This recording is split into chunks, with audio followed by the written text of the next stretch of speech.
Hello, everyone. Put your seatbelts on because it's going to be quite fast. I'm going to present demystifying the overrides mechanism and also the Bitbake operators, and it's an update of last year's presentation. So the customary about slide. So I'm a BSP engineer and I work at Telvoma. We have open positions for the BSP team, but also for people working on the application side. We're doing some Rust, C, shell scripts, whatever you name it. We mainly design and produce modern embedded systems for IoT. We do the whole thing, so from concept to mass production, and we also do long-term support, obviously. We have expertise in custom hardware development, embedded security, performance engineering, and creation and support for BSP, of BSP for Linux. And we also actually do common criteria products, so it's security stuff. You can reach me at Quentin.Schulz at warmasystems.com or on the Frost plus Yocto@relay.net. Yeah, so let's get started. Basically, why radiation? So what happened since last year? Well, it's pretty simple. Mainly new override syntax came up. So instead of having underscores, we'll have a column now. And so you will see many old tutorials and presentation using underscore instead of the column. So you just need to swap them. The new syntax is actually backported up to thirds. So there is actually no reason for you to not use this new syntax. You just need to update your Hockey, Bitbake, open bit core there. And it's always, anyway, a good idea to do so. We have a script for changing this existing metadata to use the column instead of the underscore. It is not automagic, so you might need to tinker with it a little bit to make it work. But at least it's a way to get started on your own layers. And I'm also adding more explanations on the question mark equal operator. All right, well, it's time to start. So you, like in many languages, you have like the common operators, and one among those you have equal, plus equal, and equal plus. So equal is just the assignment operator. It's pretty simple. That's what you see in C or any other language. So here for a wedding guest list, you have the variable is called guests, and you assign it Shmin at first, right? And then you want to add to this list. And you can do that with plus equal or equal plus. And the difference is where the content is added. So plus equal, it is added at the end. So as a suffix, basically. And equal plus is at the beginning. One thing that you have to know is that both operators actually add a space. So plus equal add a space before Christian, and equal plus add a space after Marie. And in the last example I have here, is just to mention that the equal operator is assignment, right? So if you create a guest list and you have Ashanti first, then you add Muhammad to it, and then you reset the whole thing by saying, no, I actually just want Ilana in the guest list. So you can see the result is actually the following, right? So the first example is just Jasmine space Christian, right? And you didn't actually mention space anywhere. It's just part of the operator working. And for the second example, it's Marie space Yao. And also, again, there is no space involved in there. It's just added automatically by the operator. And you can see in the last example, it is resetting the guest list to Ilana, and Ashanti and Mohammed are not part of the list anymore because you used equal and not plus equal or something. Right, so now you might actually want to not add this space, and that's what the dot equal and equal dot operators are for. And in the first example, basically you get your note, your mark, and you just want to cheat a little bit your parents and just add the plus. So you do mark equal b and then mark dot equal plus, and it's going to make this a b plus. Or you want to say that you have more money than you actually have in your bank account, and you're just gonna prefix your amount of money you have with 1 followed by 6 zeros, and it's going to put virtually a lot of money in your bank account. And the same as for the plus equal and equal plus, if you reassign the variable after some time, then obviously it is not working, right? So the first example, you have b plus. Note there is no space. And also the second one you have, it's like $1,524,000. And the last example is just b because you reassigned the variable, which is equal. So all of this is just sequential, right? The order in which it is found, it is actually how it works, right? It's like you would do in math, it's just fine. There is a small thing that needs to be mentioned, is that you don't need actually to assign the variable first. You don't need an equal. The dot equal, the equal dot, the plus equal, and equal plus, they work on unset variable. So if you have mark that is mentioned nowhere else before, you have mark dot equal plus in some line, it's just going to work just fine. So the result is mark plus, and don't forget that the plus equal or the equal plus are actually adding also spaces, leading or trailing spaces. So in that scenario, we will have mark equals space b. That's an important thing to note. We also have default value operators, and this one is called question mark equal. And what it does is it just sets default value, like the title says. So the thing is, if by the time the line with the question mark equal is parsed, the variable does not exist, is unset, then this default value will be used. So for the first example, you have, if nothing actually is in the buffet, right? The buffet doesn't exist. Then I'm going to put tacos, croissant, baklava, and sushi in there. And then I'm going to add curry to it. And in the second example is, I'm going to add ice cream to it. And by the time I parse the second line, it's, oh, but if there is no buffet by now, I want it to be made of schnitzel and blini.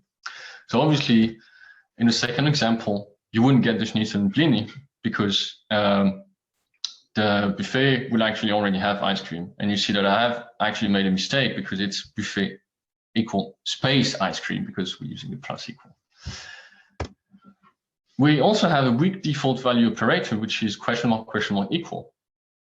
And basically, the difference between question mark equal and question mark equal is that it is evaluated after all other operators have been evaluated. So this means that in the first example, it's more like after we've parsed all the lines, does buffet exist? If buffet exists, then don't take this default value. And if the buffet is unset by the time we've parsed all the lines and we only have weak default value operator, then we take this one. So in that scenario, we'll actually have still missing the leading space, but we will have only buffet space curry and buffet space ice cream in both examples. So this is useful if you really need some default, but like it's yeah.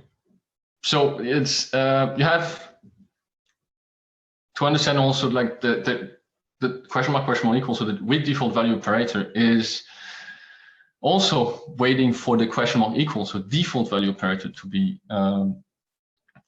parsed. So in that scenario, right, question mark equal pizza, by the time you parse it, the buffet has not been set, the variable has not been set, so it will be set to pizza. And after the parsing, right, after the resolving, buffet is actually equal to pizza. So your weak default value operator, which is trying to put lucum, gyoza, hummus into the buffet, is not going to work because buffet question mark equal. So the default value operator has already set buffet to pizza. So what happens when you have two weak default value operator? That's something that Harald just said in his presentation just before. Well, what's going to happen is it's going to take the last one. And what I like to how I like to represent this in my mind is with this schema like drawing you can see, and it's basically you have the ingredients variable. How does it get built? It's the ingredients with all those operators times n, like can be mentioned multiple times. They are all done in a the parsing order, so it's sequential. And if none of those actually exist, then you can use the question mark equal ingredients, and you just use this one instead. So there is some, I mean, I explained like the order in which plus equal equal plus, plus equal equal, and then the default value operator in which order it should be parsed in order to be helpful, and in which case it's used and in which case it's not. So it's pretty simple when, or at least you can guess it when it's in the recipe, because everything is in the same file, right? So that's, you have one line after the other, you only have one file, so it's pretty simple to read. The thing is, this also goes through all the configuration files. Like you can have variables that apply to a recipe that are actually from another configuration file. And for this example, let's take a cinnamon buns recipe, and you want to say the default ingredients. The cinnamon buns is actually made of cinnamon, flour, butter, eggs, and milk and sugar. But you want to make it a little bit more fancy, so in your local configuration file, you just say, I'm going to add glaze and vanilla extract to it. And you run this, and in the end, you have just glaze and vanilla extract. I'm still missing the leading space. So it should be space glaze vanilla extract. So now is why I want to understand what's happening. And for this, I'm going to present the first debugging technique. And it's a really nice binary that we have, which is called bitbake-getvar. Then you can pass the name of the recipe in the -r option, and you pass then the variable name, so it's ingredients. And you can see here that you have the whole history of this variable, where it's actually set and with which operator. So you can see the third line from the top, it's append in Yocto build conf local conf line 268. It is glaze vanilla extract. And then you have the default value operator, so set question mark equal, question mark, and at line 39 in cinnamon buns recipe. And you can see then, how this gets set and in which order the things are being parsed. So it's super helpful. But this is a new thing because it's been added in Honister release, so 3.4. And before that, you have to do some shell script magic stuff with awk and whatnot. So you can use bitbake-e and then the name of the recipe and then pipe this into awk. This is something that was tackled in Joseph live coding session about a year and a half ago or something. So if you are on something older than Honister, if it's Dunfell, you're good. If it's something else, you should upgrade. So that's it. So what we learned from this is that the configuration files are actually passed before the recipes, BPFs, or include files. So in order to be able to add something to a variable from a configuration files, the operators we have today, they're not enough. So we need new operators. So we have actually new operators. So let's present them. You have append and prepend. And basically those are respective equivalent of postpone equivalent of dot equal and equal dot. And note, I didn't say plus equal and equal plus. So what I mean by that is append and prepend, they are adding stuff, so suffix and prefix respectively, but without the leading or trailing space respectively. And I like to say that it's basically adding post-its in a pile that is going to happen just way later. After all the plus equal plus dot equal, whatever is resolved. And basically how this is working is Bitbake is saying resolve all of those operators and then and only then do the append and prepend. And please note that this includes the question mark equal. So the weak default value operator is going to be resolved before you actually can append with append or prepend, right? So let's apply this to our previous example of the cinnamon buns recipe. So we just want to add glaze and vanilla extract to the ingredients and not completely replace it. So in our local.conf, we're going to have ingredients current append equal space glaze and vanilla extract. And the result is going to be what we expect it to be. So cinnamon, flour, butter, eggs, milk, sugar glaze, and vanilla extract. So we're good. And you can see, you can check what's happening with bitbake.get var. And you can see you have column append, which is slightly different from append, right? You have the colon in front. So that's how you know if it's colon append or plus equal, because of the small column in the history of the variable setting. Yeah, so that's pretty simple. But there is some gotchas. One thing I have to mention, even though it now doesn't apply anymore, if you all update it to because anyway I'm going to get it wrong, but Kirkstone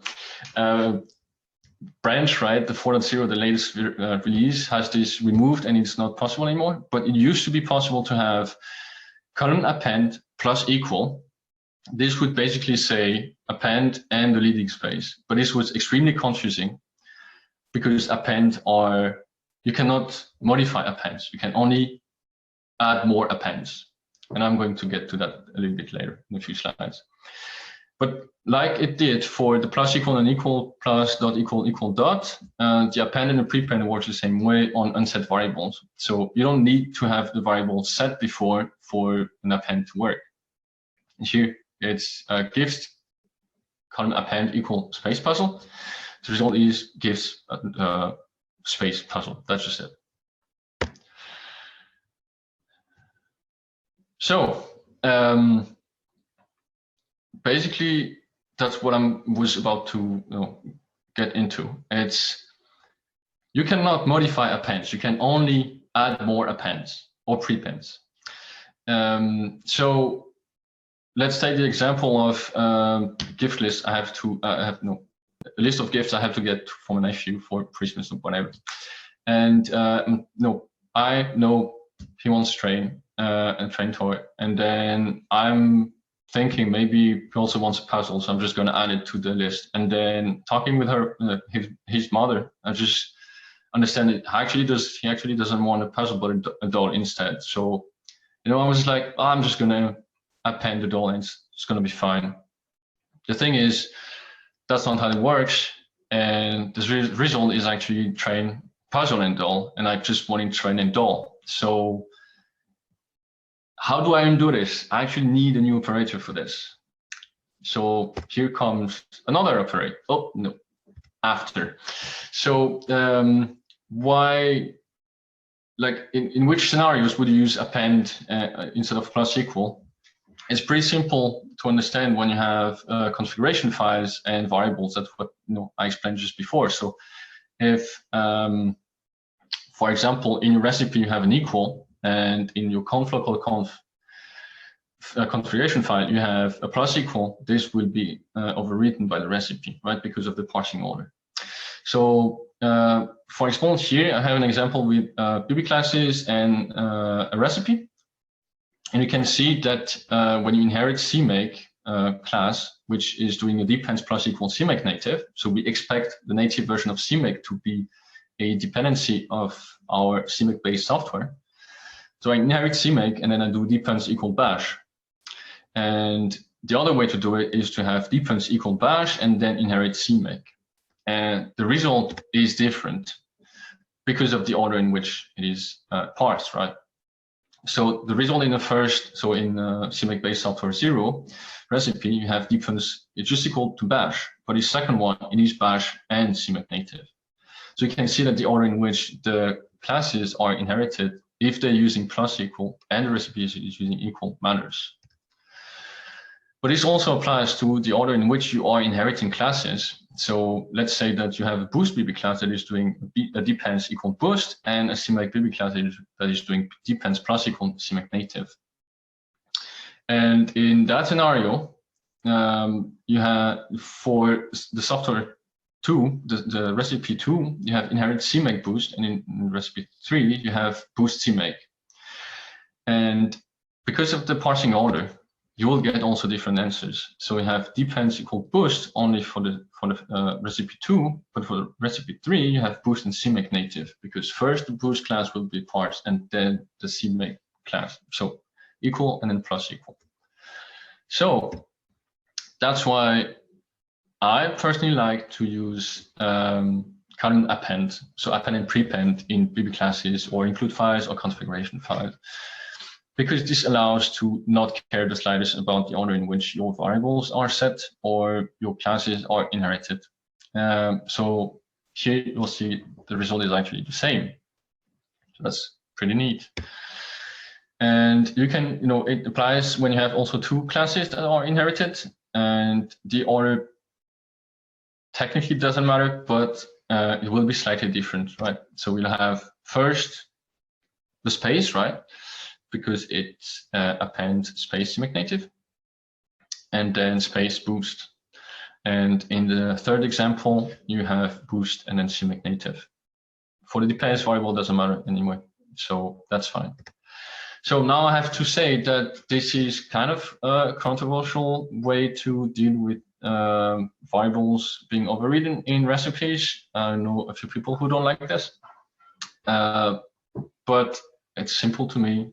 The issue is that we've seen that you cannot undo an append easily, right? An append or a prepend. So we'll see how to do it later, but it's also very hard to undo. So you should try to avoid it as much as possible. And what is actually suggested as best practice instead is to first inherit some class and then override the variables because you really want to override them, or you can use plus equal or equal plus directly in the recipe. And in that case, it should just work. And you can have them, basically have the inherit first all of the classes and then do the variable changes you want. All right, well, what about this new operator we need then to undo the append and prepend? Well, it's called remove, and it's column remove, right? So it's another postpone operator. And how it works is it just tells Bitbake, just do everything with the normal operators. So no question mark equal, plus equal plus, dot equal dot. Then you do the append and prepend, and then you do the remove. This means that everything that is in remove is final. You also have to note that remove is removing all occurrences. So let's go back to our example with the gift shopping list from LiveView. And I'm starting with a train, and then I figure out he wants a puzzle, so I'm just adding the puzzle to the list, but actually he wants a doll instead. And like, well, he doesn't want the puzzle, so I'm just going to remove it. And this is going to tell us, to give us the actual gift shopping list. So you have train, and note that you have space doll, right? Because the space of the gifts append underscore puzzle is still there. And then I was like, shoot, actually my nephew still wants a puzzle, so I'm just gonna append it again, just add it to the list. And if you follow closely enough, you'll understand the result, which is puzzle doesn't appear in the gift shopping list. So it is pretty dangerous, right? The thing I have in my mind when I'm dealing with all those operators, append, remove, whatever is this kind of drawing, hopefully can help you. I just did it very quickly. But yeah, you can understand now that it's pretty hard to, but you cannot undo a remove basically. So this really should be the last step, like basically you have no other way to do it. And it's just, okay, I have to remove it. So this means we really should avoid doing this in third-party layers, or if you are providing your layer to other companies, because then how do they do your stuff? They're going to have to modify your layer directly, which is usually not best practice. And this also means that you really should be careful when you're using append and prepend, because then for those customers to use your layer, they would need to use remove instead. And if they also have customers, then you're the source of the problem, right? Because they have to use remove, but their customer doesn't want to use their remove. So, but there is a trick that I learned from Chris Larson about a year and a half ago during a live coding session with Josef. It's that you can use a temporary intermediary variable that you use in remove, and you can unset it in other layers or other recipes, doesn't matter. And then this would mean that, for example, gives remove could be just nothing, just remove nothing. And this is kind of nice, a nice way to work around this limitation. All right, we've gone through all the normal operators, but now we have kind of a need for something very specific to, some machines or some users. So I'll take the example of a small family with a single dad called Omar, and his morning routine is just making breakfast for himself and their children, and eating breakfast, going to work, and to sport. But he has a child, a daughter called Elena, and she has a slightly different morning routine, obviously. So she's eating breakfast, going to school, nap, and play a little bit. But we want the same recipe, right, to take care of both at the same time. So this doesn't work because we're going to set, basically the second line is overriding the first one. So for both Elena and Omar, we would have only the second one, which is eating breakfast, but nobody actually made breakfast. So there is something in Yocto for this, and it's called an override operator, right? We'll come to it later. And it's column Elena, it's an operator, and it's basically a new pile for morning, the morning variable. So you're gonna have two piles, the morning, just normal morning, and then you have a new pile for morning Elena. And morning Elena overrides morning only for Elena. I'm going to show you a drawing. It's probably going to be a little bit more explicit, hopefully. So also what you have to understand is morning Elena is always resolved, even if you are building the morning routine for Omar. So it's going to appear, it's just not going, the content of morning Elena is just not going to make it to the morning variable. So do I have a drawing? No, not yet. So basically what you need to understand is if I'm doing morning Elena plus equal, I'm adding to the morning Elena pile. And if I'm doing morning plus equal, I'm adding to the morning pile. And then after all of those operators have been resolved for each of the pile, then and only then you will select which morning routine to take, depending on who you're building the morning routine for. And after all of this is done, you can apply the append. We'll see this a little bit later. And the family also has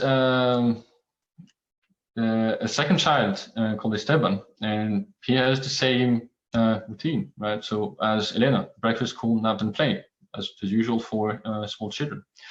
And those are, the term in Yocto is machine. That's basically it. So now we have actually repetition, right? Esteban and Elena have the same morning routine. So I don't want to actually copy paste this. Imagine a family of 10 or a middle school with 100 of children. It's just too much. I don't want to do this. So that's where kind override comes into play. And I call it just underscore child, column child. And basically, since Elena and Esteban are children, the morning routine of a child is going to be used for them. And well, it turns out that Elena actually wants to learn Hindi language now. So it is a different morning routine than the other children now. So I'm going to have the morning routine just for her. And I have to copy everything that was done for all children in her morning routine. And this works because the individual has higher precedence than the kind. So the machine has higher precedence than the machine override. So if I'm building the morning routine for Elena, it's actually going to take morning Elena only and not morning child or just morning. And if I'm building for Esteban, morning routine is going to be the one for child, and for Omar is going to be just morning. So I kind of lied just now because machine is technically part of the machine overrides. So the thing you have to understand in Yocto is that machine overrides and actually overrides is the list of kinds that you can use for specifying a kind of variable. And it is read from rightmost to leftmost, and the rightmost takes precedence over the left end of the variable. So here machine has a higher precedence than kind 4, and Elena over child, Esteban over child. But now you want kind of to combine operators. And I basically, they have a dog, so obviously they want to play with the dog as part of their morning routine. So I'm just going to add, morning plus equal play with the dog, and hopefully that just applies to all of them. But if you followed the first slide of this section, I said that morning plus equal only applies to morning and not morning Elena or morning child. So the result for children is going to be morning the morning variable is going to be breakfast, school, nap, and play. But for Omar, it's going to be make breakfast, work, sport, and then play with the dog. So happy for Omar, but also the children are kind of left on the side. So we have to find a way to do this. So now I'm back with my drawings. Hopefully you can read. That's what I picture in my mind, right? So you have morning, the simple variable without any context-specific operator. You do all the expanding, resolving of question mark equal, etc. All the other operators, simple operators, the one that have a equal in them, and that's one side. Just keep it in there, and then you have all other context-specific variables. And in that example, it's for the morning routine for Elena, and you also do all the resolving of the equal operators. And you keep this on its own also, right? And if you build for Elena, then you take the green one. And if you build for anyone else, you take the blue one. So now I want to add the play with the dog thing, right? So the way to do it is to use append, the append operator, because append applies after all of this has been done, right? So if I go back to the previous slide, append happens after all of this. So it happens after the normal resolution, and for children the base is going to be morning child, and then you are going to apply the append on top, and for Omar it's just going to be the morning, and then you append the append on top. So here is the picture I have in my mind. Hopefully this can help you. And yeah, you have one morning append and then a second morning append, and this is going to be added after you pick which morning routine to use as a base. So if you are Elena, the green one. If you are a new one else, it's the blue one. But the two blue boxes on the right, so morning append and the second morning append, they are also going to apply if you are Elena. So let's see. I want to put more things into comment because turns out they all eat breakfast. I don't want to specify they eat breakfast. I'm just going to put it in the default value and then just append whatever is needed for the children and Omar in their specific variables.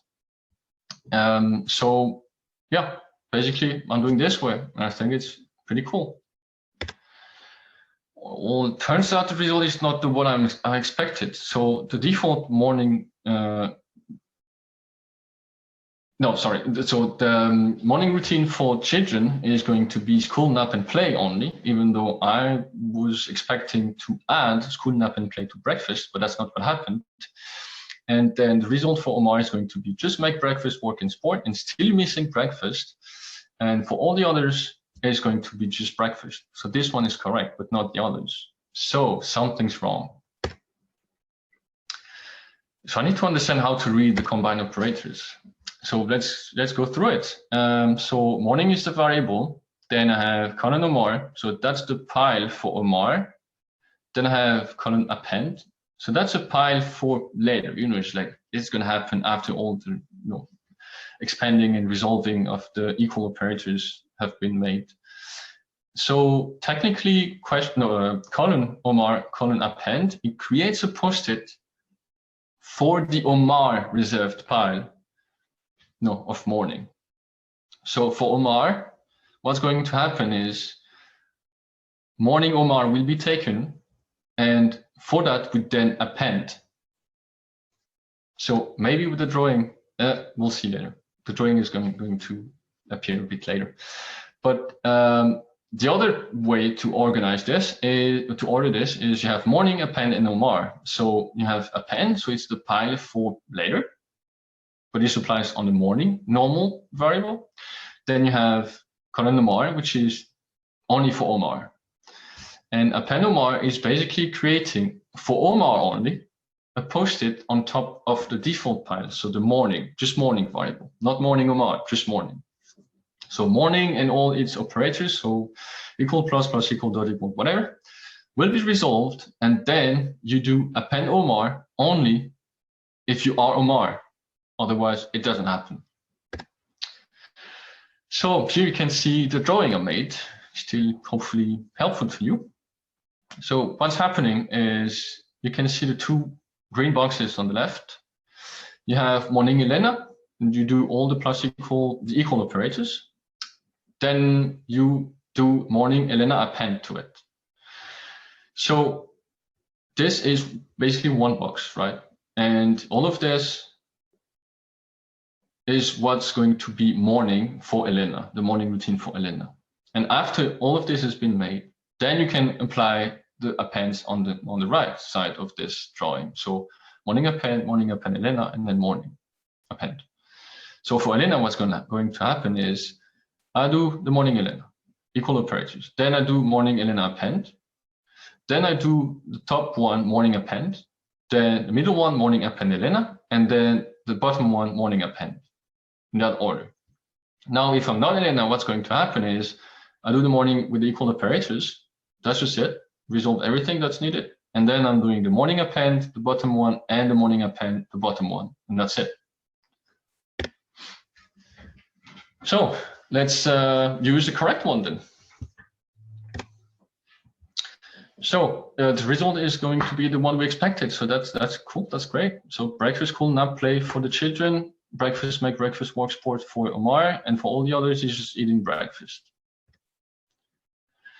So basically, just in doubt, when in doubt, just use bitbake-get var. It's going to help you, understand how things are going, in which order, etc. Now I have to say something I forgot to put in the slides. The append and prepend operators, they do not apply to variable flags. So variable flags are morning, square brackets, something in there, and square brackets, right?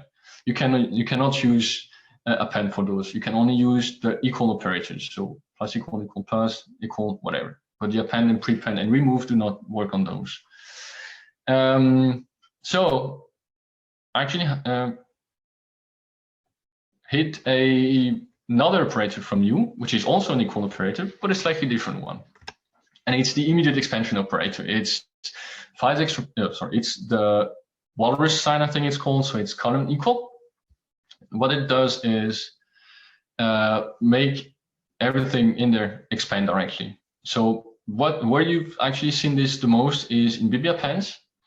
If you've already written your own BB appends. And the use case is with 5 extra path prepend. That's out of scope, right? But I just want to explain what's going on here.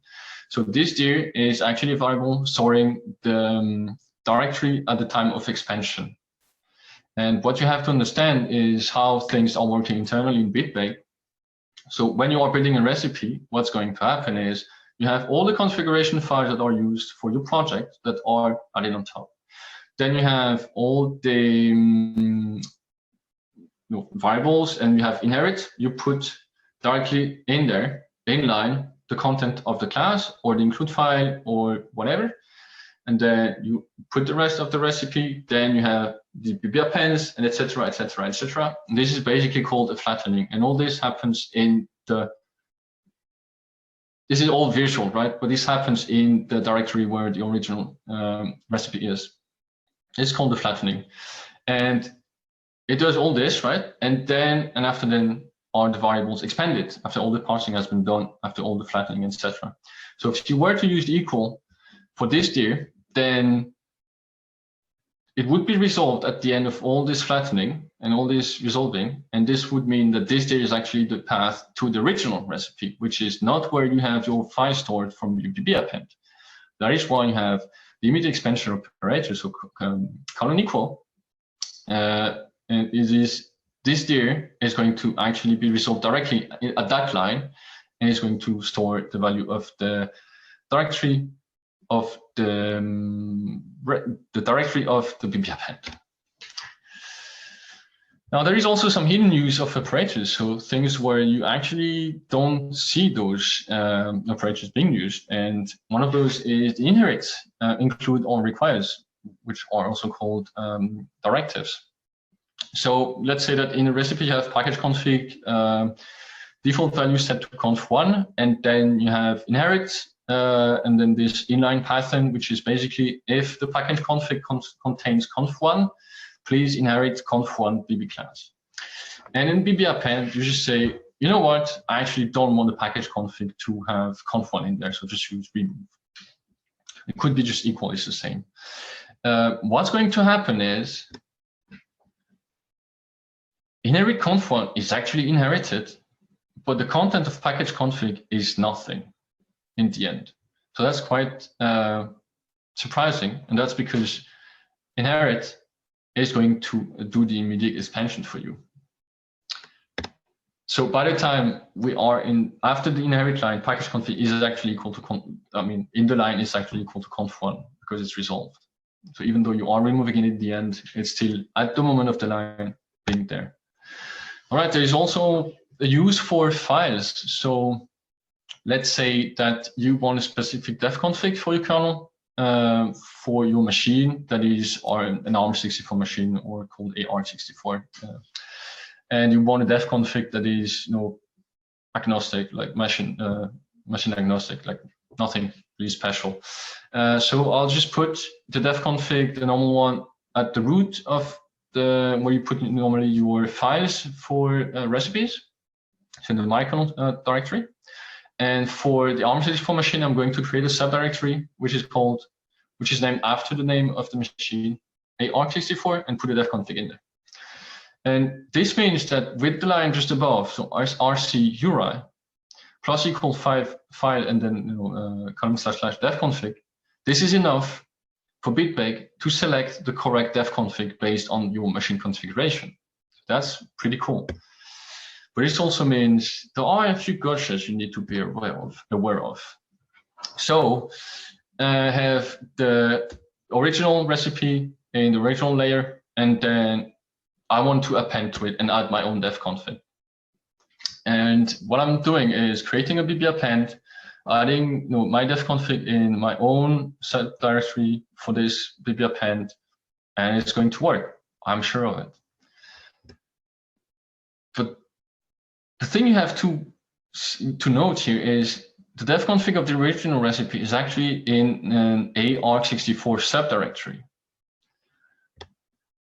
So if my machine I'm building for is an ARM64 machine, the BB append, the def config I have in my BB append is not going to be taken. It's the one that is taken. It's going to be the one in the original recipe. So the one here, right at the bottom. So that's quite unexpected. So you have to understand that this is done according to the content of the files path variable. The fetch order is listed there, and you can check the value of the files path with bitbake-get var-r my kernel recipe and then files path, or you can check the content of the do-fetch log in your recipe. Just a note, this def config example was really simple, but the might not be applicable to your kernel recipe, because some use config fragments, etc. It was just for a simple example. There is the algorithm for the files path construct building of the variable in the bonus slide, so if you want to have a look, that we'll have time. So how do I do it then? How do I just override def config from my machine? Well, you kind of have to replicate the same architecture, the same hierarchy of directories. So in the BB appends, my kernel ARM64 def config. This means all ARM64 machines are going to use the def config in my BB append. Well, that might be a little bit drastic. So because I just wanted that config from my machine, right? So what I'm going to do is use my ARM64 machine, which is the name of my machine, name a directory after this machine, and put the def config in there. And in that scenario, in what you see on the screen, then the ARM64 machines will use the original ARM64 def config, so the one at the bottom. And for my machine, my ARM64 machine is going to be the one I have in BB append. Now, another gotcha, it's when you put file directories in src URI. So here on the right, you have src URI. It's file column / src / so the directory src. And in the BB append, I have this, doesn't matter. So what I could expect is to have my kernel actually have file A from the BB append and file B from the original recipe. But what's happening is I only get file A from the BB append. And this is because you are requesting src from somewhere and not the content of src, but you are asking the directory. So it's going to find where the directory is and just take it from there, following the files path variable. It's not merging directories, that's what I want to say. And there is no way to do it. So just use files path, like the whole path to the file, and that should be it. We also have other overrides. So it's not only about machine overrides, you have overrides for recipes.